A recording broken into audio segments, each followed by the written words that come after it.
नमस्कार, आपण पाहत आहात लोकसंवाद न्यूज नेटवर्क, निर्भीड आवाज, निर्भय पत्रकारिता। लातूरचे नवनियुक्त शिक्षण उपसंचालक दीपक चवणे यांचा मुक्ता संघटनेकडून भव्य सत्कार।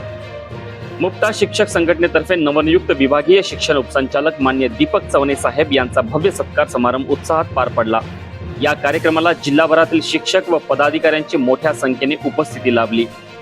नांदेड येथे घडून आलेल्या या सत्कार समारंभाच्या अनुषंगाने शिक्षकांच्या प्रलंबित प्रश्नावर सविस्तर चर्चा करण्यात आली।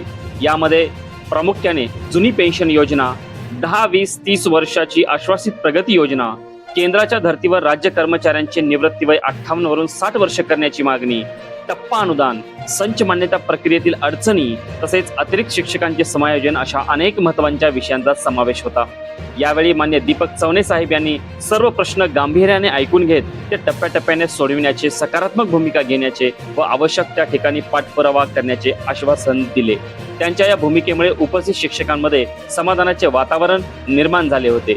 या प्रसंगी मुक्ता संघटनेचे नांदेड जिल्हा प्रमुख प्राध्यापक जालिंदर वाहुळ, जिल्हा उपाध्यक्ष प्राध्यापक डॉक्टर महेश कोंडावार, माध्यमिक विभागाचे जिल्हाध्यक्ष श्री बालाजी झरे पाटील, जिल्हा संघटक प्राध्यापक डॉक्टर चंद्रकांत कुऱ्हाडे, जिल्हा सहसचिव श्री नागनाथ हिप्परगेकर, जिल्हा सरचिटणीस प्राध्यापक डॉक्टर DR नागरगोजे, अर्धापूर तालुका अध्यक्ष श्री फाजगे सर, मुदखेड तालुका अध्यक्ष प्राध्यापक संदीप कनशेट्टे सर तसेच इतर शिक्षक बंधूंची मोठ्या संख्येने उपस्थिती होती।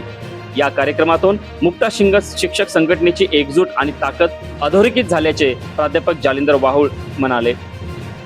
नेतृत्व आणि संघटना अधिक सक्षम आणि प्रभावीपणे कार्य करताना दिसून येत असून शिक्षकांच्या हक्कांसाठी सातत्याने लढा देत असल्याचे पुन्हा एकदा स्पष्ट झाले।